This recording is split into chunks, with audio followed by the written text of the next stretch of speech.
ጤና ይስጥልኝ። ይህ ኢትዮ ፖስት ሚዲያ ነው። ሰላምታችን በያላችሁበት ይድረስ እያለን በዕለቱ የተሰሙ ዋና ዋና ጉዳዮችን ወደ እናንተ ይዘን ቀርበናል። የዕለቱን ዜናዎች አበይት ነጥቦች በማስቀደም አሁን እንጀምራለን። ሁለት ከፍተኛ የብልጽግና ባለስልጣናት ያረፉበት ሆቴል በድሮን ተመታ። ጉዳዩ አብይን አስደንግጧል። የአብይ ቀኝ እጅ ስለ ጉዳዩ እጁን በአፍ የሚያስጭን ሚስጥርም አጋልጧል።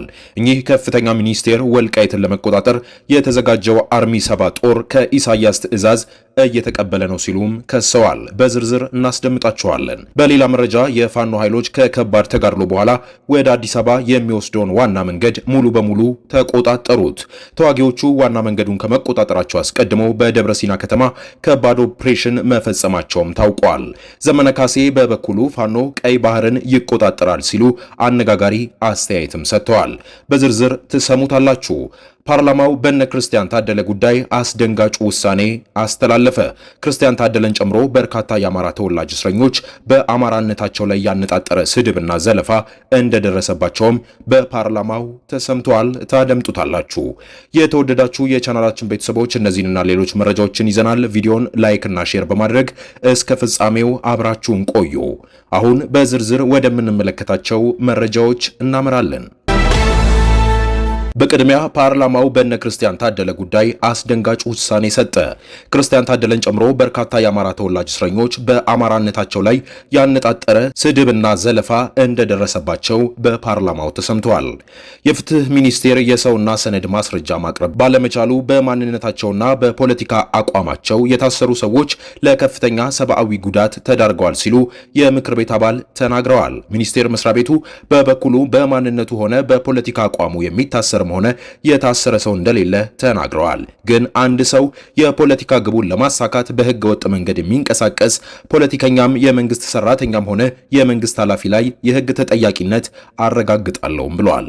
ይህ ጉዳይ የተነሳው የፍትህ ሚኒስቴር ዛሬ በፓርላማ መደበኛ ስብሰባ ላይ ቀርቦ ከምክር ቤት አባላት ለተነሱለት ጥያቄ የ25 ደቂቃ ምላሽና ማብራሪያ ባቀረበበት ወቅትም ነው። የምክር ቤት አባላቱ አበባው ደሳለው ዶክተር የፍትህ ሚኒስቴር ዋነኛው ስራው ክስ በመመስረት ክስ ሂደቱን በመከታተል አፋጣኝ ፍትህ ለዜጎች ማድረስ መሆኑንም አስታውሰዋል።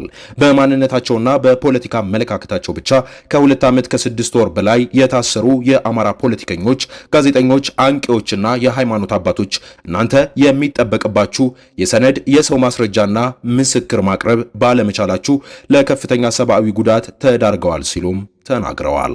የምክር ቤት አባሉ ማስረጃና ምስክር ማቅረብ ካልቻላችሁ የተሰጣችሁን ክስ የማቋረጥ ስልጣን መጠቀም ሲገባችሁ ዜጎች በፍትህ መጓደል የሚሰቃዩት እስከ መቼ ነው ሲሉም ጠይቀዋል። ከፖለቲካ ጫና ወጥታችሁ እውነተኛ ፍትህ የምታሰፍኑት መቼ ነው በሚል ሌላ ጥያቄም አበባው ደሳለው አክለውበታል። በማረሚያ ቤቱ የሚገኙ እስረኞች ላይ የሰብአዊ መብት ጥሰት ሲያጋጥም ዳኞችም ፍርድ ሲሰጡ፣ ፌዴራል ማረሚያ ቤቶቹ ግን ይህን ትዕዛዝ ሲተገብሩ አይታይም ሲሉም የምክር ቤት አባሉን ከሰዋል። በሰብአዊ ተቋማት እንደተረጋገጠው በሀገሪቱ በተለያዩ ክፍሎች በተለይም በአማራና በኦሮሚያ ክልል ከፍተኛ የመብት ጥሰቶች መኖራቸውን የምክር ቤት አባላቱ ተናግረዋል። ለዚህም የመብት ጥሰት ፍትህ እንዲረጋገጥ ምን ሰራ የሚል ጥያቄም ጠይቀዋል። ለጥያቄዎቹ ምላሽ የሰጡት የፍትህ ሚኒስቴሯ ወይዘሮ ሀና አርአያ ስላሴ እንዲህም ሲሉ ተናግረዋል። ሚኒስቴሯ በማንነቱ አሊያም በፖለቲካ አቋሙ ብቻ የከሰስነውም ሆነ ፍርድ ቤት ያቆምነው ሰው የለም ሲሉ ተናግረዋል።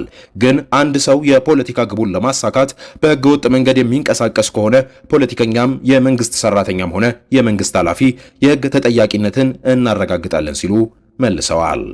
ህገ መንግስታዊ ስርዓቱን መጠቀም ማለት ማንኛውንም ሰው ከህግ በታች ነው ያሉት ሚኒስቴሯ ወይዘሮ ሀና በህጉ በተቀመጡ ገደቦች ነው የትኛውም የፖለቲካ አጀንዳ ሊከናወን የሚችለው ሲሉም ተናግረዋል።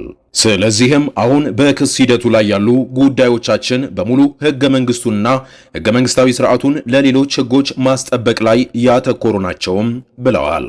በአቃቢ ህግ በኩል ምስክሮችና ሰነዶች ማቅረብ ላይ ችግር አለ የሚለውን ሲመልሱ ደግሞ እኛ ምስክር ሳናቀርብ የተጓተተ ሆነ የቀረ ጉዳይ የለም፣ ምስክሮች ሰነዶችም ይቀርባሉ ሲሉ ወይዘሮ ሀና ተናግረዋል። ነገር ግን መገንዘብ ያለብን የሽብርና ተመሳሳይ ውስብስብ የሆኑ ወንጀሎች ላይ ክርክሩ ረጅም ጊዜ የሚወስድ ነው። ጉዳዩም ውስብስብ ስለሆነ ብዙ ምስክሮች ስለሚጠሩ ብዙ ሰነዶች የሚቀርቡበት እንዲሁም ደግሞ ከመጀመሪያ ደረጃ መቃወሚያዎች ጀምሮ በየደረጃው እያንዳንዱ ጭብጥ ላይ ክርክር ተደርጎ ብይን የሚሰጥበት ስለሆነ ሂደቱ በራሱ የሚወስደው ጊዜ አለ ሲሉም አስረድተዋል። የማለት ግን የወንጀል ምርመራና ክስ ሂደቱን ቅልጥፍና የምንፈልገው ደረጃ ነው ማለት አይደለም ሲሉም የፍትህ ሚኒስቴሯ ወይዘሮ ሀና አርአያ ስላሴ መልሰዋል። የወንጀል ተጠያቂነት ማረጋገጥ ከባድ ስራ ስለሆነ ውሳኔውም አንድ ሰው ስለፈለገ ብቻ ማስወሰን እንደማይቻልም አስረድተዋል ሚኒስቴሯ። በግጭት ውስጥ የሚፈጸሙ ጥቃቶች በተመለከተ ደግሞ መንግስት ችግሩን ለመፍታት ሁለት የመፍትሄ መላዎችን እየተከታተለ እንደሆነም ሚኒስቴር ወይዘሮ ሀና ጠቅሰዋል። በግጭት ውስጥ የመብት ጥሰት እንደሚፈጸም ያስረዱት ሚኒስቴሯ ግጭትን ለማስቆምና ችግሮችን በዘላቂነት ለመፍታት የሀገራዊ ምክር በስራ ላይ ነው። በግጭት አውድ ውስጥ ስለተፈጸሙ የመብት ጥሰቶች ደግሞ በሽግግር ፍትህ ለመፍታት እየተሰራ ነው ብለዋል። የፋኖ ኃይሎች ከከባድ ተጋድሎ በኋላ ወደ አዲስ አበባ የሚወስደውን ዋና መንገድ ሙሉ በሙሉ ተቆጣጠሩት። ተዋጊዎቹ ዋና መንገዱን ከመቆጣጠራቸው አስቀድሞ በደብረ ሲና ከተማ ከባድ ኦፕሬሽን መፈጸማቸውም ታውቋል። ዘመነ ካሴ በበኩሉ ፋኖ ቀይ ባህርን ይቆጣጠራል ሲል አነጋጋሪ አስተያየትንም ሰጥተዋል። በሰሜን ሸዋ ቀጠና የተሰማራው የመከላከያ ሰራዊት የልዩ ዘመቻ ኮማንዶ ኃይሉና በአካባቢው የሚንቀሳቀሰው ፋኖ ደብረ ሲና ላይ ከባድ ትንቅንቅ ሲያደርግም ውለዋል። በአዲስ አበባ ደሴ ዋና መስመር ላይ የምትገኘው ደብረ ሲና ከተማና አካባቢዋ ለሰዓታት የዘለቀ ውጊያ መካሄዱንም ሁለቱም ተፋላሚ ኃይሎች በየፊናቸው አረጋግጠዋል። ፋኖ ከተማዋን እስከ መቆጣጠር የዘለቀ ጥቃት መፈጸሙን ሲገልጹ በአካባቢው የተሰማራው የልዩ ዘመቻ 104ኛ ኮማንዶ ክፍለ ጦር ደግሞ ጽንፈኛውን እንዳመጣጡ መልሼዋለሁም ብለዋል። ኮማንዶ ኃይሉ ደብረ ሲና ከተማን ለማጥቃት አሰፍስፎ የመጣውን የፋኖ ኃይል ሙትና ቁስለኛ አድርጌ መልሻለሁም ሲል አስታውቋል። ኮማንዶ ኃይሉ ድል ቀንቶኛል ባለበት ውጊያ ሁለት የፋኖ ተዋጊዎች ገድሎ 4 መማረኩንም ገልጿል። ከባድ ውጊያ ያስተናገደው ደብረ ሲና ከተማ ከሰዓት በኋላ ወደ መደበኛ እንቅስቃሴዋ መመለሷንም የአካባቢው አስተዳደር አስታውቋል። በአካባቢው የሚንቀሳቀሰው ፋኖ በበኩሉ በኮማንዶ ኃይሉ ላይ በሁለት አቅጣጫ ገብቶ ከባድ ኪሳራ ማድረሱን ገልጿል። የፋኖ ታጣቂዎች በከፈቱት ድንገተኛ ጥቃት ደብረ ሲና ከተማን ከተቆጣጠሩ በኋላ ለቀው መውጣታቸውን የገለጹ ሲሆን ቀናን ስላሉት ድል በዝርዝር ያሉት ነገር ግን የለም። ሁለቱም ተፋላሚ ኃይሎች በየፊናቸው ድል ቀንቶናል ባሉበት ከባድ ውጊያ ደብረ ሲና ስትታነጥ ውላለች። ለሰዓታት ከዘለቀ ውጊያ በኋላ የፋኖ ታጣቂዎች ወደ ኋላ ማፈግፈጋቸውን ተከትሎ ማምሻውን ደብረ ሲና ላይ ተኩስ አይሰማምም ተብሏል። ይህ በእንዲህ እንዳለ ዘመነ ካሴ ፋኖ ቀይ ባህርን ይቆጣጠራል ሲልም ተደምጠዋል። ኢትዮጵያ ወደ ቀይ ባህር እንድትመለስ ከሚፈልገው የሻዕቢያው አገዛዝ ጋር ጥምረትን የፈጠሩት የፋኖ አማጺዎች ዕለት በዕለት የሚያወጧቸው መግለጫዎች ግርምትን የሚያጭሩና አነጋጋሪ መሆናቸውንም ቀጥለዋል። ለወራት ከአደባባይና ሚዲያ ጠፍቶ የነበረው ዘመነ ካሴ ባለፈው ሳምንት በተከታታይ መግለጫዎቹን አሰራጭቷል። ካሰራጫቸው መግለጫዎች መካከል ታህሳስ 18 ቀን ቀይ ባህር በተመለከተ የሰጠው መግለጫ በአነጋጋሪነቱ የሚጠቀስ ነው። ፋኖ የቀይ ባህርን ቀጠና አዲሱ የጂኦፖለቲክ ኮከብ እንደሚሆን ዛሬ ሳይሆን ትናንትና በቃልም በወረቀትም በካሴትም በድፍረትና በእርግጠኝነት ስሜት ቀድመን ነግረናል ያለው የፋኖ አመራሩ የሀብቴ አብርሃምን ዘፈን በመጥቀስም ፋኖ ቀይ ባህርን እንደሚቆጣጠር በዘፈን ተንብየናል ሲልም ተደምጧል። የፋኖ አመራሩ ዘመነ ካሴ ፋኖ ቀይ ባህርን ይቆጣጠራል የሚል የማይጨበጥ ሐሳብ ቢያነሳም እሱ የሚመራው የጎጃም ፋኖ ግን አሁንም ጎጃምን ሙሉ በሙሉ ነፃ ማውጣት አልቻለም። እንዲያውም በቅርቡ መንግስት በበርካታ የጎጃም አካባቢዎች ላይ ህዝባዊ ስብሰባዎችን ሲያደርግም ታይተዋል። ይህም በጎጃም የመንግስት የበላይነት እንዳለ የሚያሳይ ነው የሚሉ አስተያየቶችም ተሰምተዋል። ዘመነ ካሴ ግን ቀይ ባህርን እንቆጣጠራለን ሲሉ የሚደመጥ ሲሆን ነገሩ ዘመነ እንዳለው ቀይ ባህርን ቢቆጣጠሩ እንኳን ስንቅና ትጥቅ ክላሽና ሬሽን የሚያቀብላቸው የሻዕቢያው አገዛዝ ይህንን ይፈቅድላቸዋል የሚለው የብዙሃኑ ጥያቄ ነው። ምክንያቱም ሻዕቢያ ከፍጥረቱ አንስቶ ኢትዮጵያን ከቀይ ባህር ለማግለል የተደራጀ ኃይል በመሆኑ ነው። ሁለት ከፍተኛ የብልጽግና ባለስልጣናት ያረፉበት ሆቴል በድሮን ተመታ። ጉዳዩ አብይን አስደንግጧል። የአብይ ቀኝ እጅ ስለ ጉዳዩ እጅ በአፍ የሚያስጭን ሚስጥርም አጋልጠዋል። እኚሁ ከፍተኛ ሚኒስቴር ወልቃይትን ለመቆጣጠር የተዘጋጀው አርሚ ሰባ ጦር ከኢሳያስ ትዕዛዝ እየተቀበለ ነው ሲሉም ከሰዋል። ከ10 ወራት በፊት አቶ ጌታቸው ረዳና አምባሳደር ሬድዋን ሁሴን የጠቅላይ ሚኒስትር አብይ አህመድን መልእክት በመያዝ ወደ ፖርት ሱዳን ሄደው እንደነበረም ይታወሳል። ከጄኔራል አልቡርሃን ጋራ በመገናኘት መወያየታቸውን በወቅቱም ሲዘገብ ቆይቷል። አቶ ጌታቸው ከሰሞኑ በሰጡት ቃለ መጠይቅ ስለ ፖርት ሱዳን ጉዟቸው አስገራሚ ጉዳይም አንስተዋል። እሳቸውና ሬድዋን ሁሴን ያረፉበት ሆቴል ከአንድ ቀን በፊት የድሮን ጥቃት እንደተፈጸመበትም ገልጸዋል። ጌታቸው በዚህ ቃለ ምልልስ ላይ በርካታ ጉዳዮችንም አንስተዋል።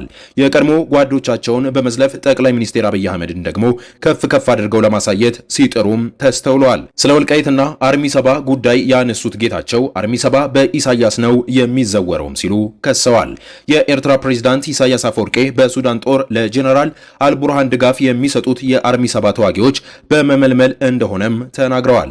ኢሳያስ የሱዳንን ጦር የሚደግፉ ከአርሚ ሰባ በርካሽ ዋጋ ስላገኘው ነው ብለው እንደሚያምኑም የጠቆሙት ጌታቸው ሻዕቢያ ከራሱ ጦር እንደማያወጣም ገልጸዋል። ህወሓት ሱዳን ለሰፈረው አርሚ ሰባ ለሱዳን ጦር በቅጥረኝነት ተዋጊዎችን የሚመድበው በሻዕቢያ ግፊትና አልቡርሃን ይደግፈኛል በሚል መሆኑንም ተናግረዋል።